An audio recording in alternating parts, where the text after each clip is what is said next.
ಅಗ್ರಿನ ಕೇತ ಅದ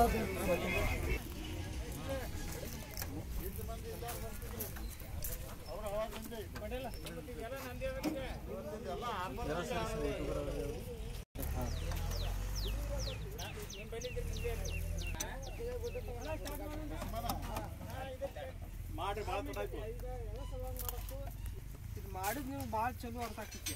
ಇಲ್ಲಂತಂದ್ರೆ ಎಲ್ಲರ ತಲೆಯಾಗ ಏನು ಇರ್ತೈತಿ, ಎರಡು ಕಂಪ್ನಿ ಗಾಡಿ ಅಂತ ಕೂಡಲೇ ಪೈಪೋಟ್ ಅಂತ ತಿಳ್ಕೊಂಡ್ಬಿಡ್ತಾರೆ, ಜಿದ್ದ ಎದ್ದಿ ಶೇರ್ತ್ ಅಂತ ತಿಳ್ಕೊಂಡ್ಬಿಡ್ತಾರೆ. ಆ ಥರ ಏನಿಲ್ಲ. ಫಸ್ಟ್ ಹೇಳ್ಬಿಡ್ತೇನೆ, ಜಸ್ಟ್ ಕಂಪ್ಯಾರಿಸನ್ ಸಲುವಾಗಿ ಮತ್ತೊಂದು ಯಾವ್ದಾರ ಒಂದು ಕಂಪನಿ ಗಾಡಿ ತರಿಸಿರ್ತೀವಿ.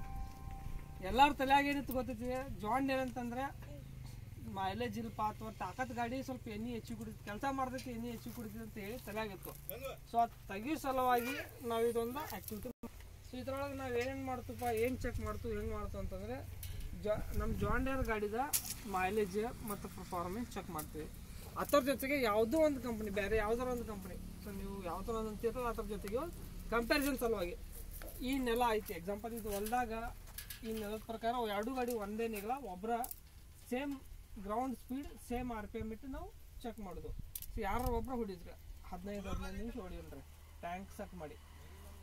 ಹೆಚ್ಚ ಕಡಿಮೆ ಎರಡು ಗಾಡಿ ಹೆಚ್ಚ ಕಡಿಮೆ ಕುಡಿತಾವೆ, ಅಂದರೆ ಸೇಮಾಗಿ ಕುಡಿತಾವೆ. ಒಂದು 100 ml 50 ml ಹೆಚ್ಚ ಕಡಿಮೆ ಆಗ್ಬೋದು.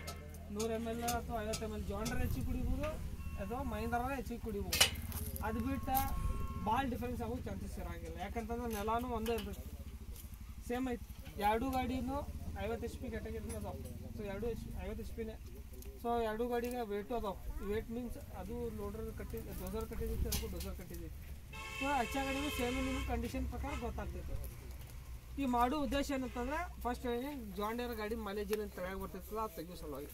ಹೆಚ್ಚಿಗೆ ಎಣ್ಣೆ ಕುಡಿತಪ್ಪ ಅಂತಂದ್ರೂ ಏನು ಹೆಚ್ಚಿಗೆ ಕೆಲಸ ಮಾಡೈತಿ ಅಥವಾ ಡೆಪ್ತ್ ಹೆಚ್ಚಿಗೆ ಐತಿ ಅದು ನಾವು ಸ್ವಲ್ಪ ಚೆಕ್ ಮಾಡಿ ನೋಡೋಣ. ಎರಡು ರೈತರದ ಗಾಡಿ ಅದಾವೆ, ನಿಮ್ಮ ಊರದ ಗಾಡಿ ಮಹೀಂದ್ರನದು ಇಲ್ಲಿದೈತಿ, ಜಾಂಡಿಯರ್ದು ಇಲ್ಲಿದೈತಿ.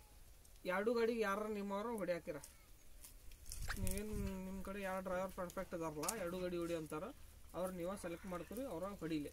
ಎರಡು ಗಾಡಿಗೆ ಒಂದೇ ನೇಗ್ಲ ಇರ್ತೈತಿ. ಟ್ಯಾಂಕ್ ಫಿಟ್ ಮಾಡತ್ತಾರ ಮಹೀಂದ್ರಾಗಲ್ಲಿ, ಡೀಸೆಲ್ ಫುಲ್ ಮಾಡ್ತು. ಫುಲ್ ಆದಮೇಲೆ ಒಂದು ಟ್ರಯಲ್ ಹೋಗ್ಬಿಡೋದು, ನೇಗ್ಲ ಸೆಟ್ಟಿಂಗ್ ಮಾಡ್ಕೊಳ್ಳೋದು. ಸೆಟ್ ಆದ ನಂತರ ಟೈಮ್ ಹಚ್ಚಿ ನಾವು ಸ್ಟಾರ್ಟ್ ಮಾಡೋಣ್ರಿ. ಇದು ಹೊಡಿದ ಪ್ರೊಸೀಜರ್ ಆಯ್ತು. ಸೊ ಅದು ಸ್ಟಾರ್ಟ್ ಮಾಡೋದು ಮುಂಚೆ ಸ್ವಲ್ಪ ನಾವೊಂದು ಪ್ರಾಡಕ್ಟ್ ತಂದಿನಿ, ಹೊಸ ಗಾಡಿ ತಂದೇರಿ 5310 ಅಂತೇಳಿ. ಪವರ್ ಟೆಕ್ ಗೇರ್ ಪ್ರೋ ಅಂತ ಐತ್ರಿ. ಇದು ಇದೇನಪ್ಪ ಪವರ್ ಟೆಕ್ ಗೇರ್ ಪ್ರೋ ಅಂತಂದ್ರೆ ಹೊಸಾಗಿ ಈಗೇನು ನಾವು ಅಂತಂದರೆ ಟ್ರ್ಯಾಕ್ಟರ್ ಟರ್ಮ್ಸ್ ನಾಮ್ಸ್ ಅಂತ ಹೇಳಿ ಬರ್ತೈತ್ರಿ ಇದು. ಸೊ ಇದ್ರೊಳಗೆ ಏನು ಚೇಂಜಸ್ ಮಾಡಿದಾರೆ, ಎದರ ಸಲುವಾಗಿ ಚೇಂಜಸ್ ಮಾಡಿದಾರೆ ಸ್ವಲ್ಪ ಇದ್ರ ಬಗ್ಗೆ ನಾವು ಮೊಟ್ಟೆ ಮಾತುಗಳು ಹೇಳ್ತೇವೆ. ಟರ್ಮ್ 4 ಟ್ರ್ಯಾಕ್ಟರ್ ಇದು. ಮೊದಲು ಟರ್ಮ್ 3 ಇದ್ದು, ಆದ ನಂತರ ಟರ್ಮ್ 3A ಇಂಜನ್ ಬಂದು, ಇವಾಗ ಟರ್ಮ್ 4 ಇಂಜನ್ಸ್. ಸೊ ಇದು ಮಾಡೋ ಉದ್ದೇಶ ಇದು ಎದ್ರ ಸಲುವಾಗಿ ಅಂತಂದ್ರೆ ಗೌರ್ಮೆಂಟ್ ರೂಲ್ಸ್ ಮಾಡ್ತೈತ್ರಿ. ಇಷ್ಟು ವರ್ಷ ಆದ ನಂತರ ಅದ್ರೊಳಗೆ ಸಂಶೋಧನೆ ಮಾಡ್ಬೇಕು, ಡೆವಲಪ್ಮೆಂಟ್ ಚೇಂಜಸ್ ಮಾಡ್ಬೇಕು ಇಂಜಿನ್ ಒಳಗೆ. ಅದೇನು ಗಾಡಿ ಹೋಗಿರ್ತಾರಲ್ಲ ವಾಯು ಮಾಲಿನ್ಯ ಅಂತ ಹೇಳ್ತೀವಿ ನಾವು ಲೋಕಲ್ ಭಾಷೆದಾಗ, ಕನ್ನಡದಾಗ ಪೊಲ್ಯೂಷನ್ ಅಂತ ಹೇಳ್ತೀವಿ. ಏರ್ ಪೊಲ್ಯೂಷನ್ ಅಥವಾ ವಾಯು ಮಾಲಿನ್ಯ ಕಂಟ್ರೋಲ್ ಮಾಡೋ ಸಲುವಾಗಿ ಗೌರ್ಮೆಂಟನ್ನು ಚೇಂಜ್ ಮಾಡ್ತಿದ್ದಾರೆ.